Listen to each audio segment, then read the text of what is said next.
اٹھ کر پانی تک نہ پینے والے آج اپنے کپڑے خود دھو لیتے ہیں۔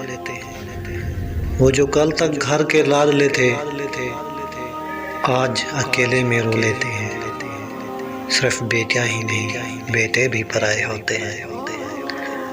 باپ کے ڈانٹنے پر امی کو شکایت لگانے والے اب زمانے کے نخرے سہتے ہیں۔ بیٹیاں ہی نہیں بیٹے بھی پرائے ہوتے ہیں۔ کھانے میں سو نخرے کرنے والے اب کچھ بھی کھا لیتے ہیں۔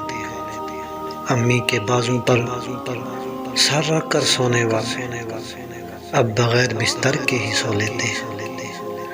بہن کو چھوٹی چھوٹی بات پر تنگ کرنے والے اب بہنوں کو یاد کر کے روتے ہیں۔ صرف بیٹیاں ہی نہیں بیٹے بھی پرائے ہوتے ہیں۔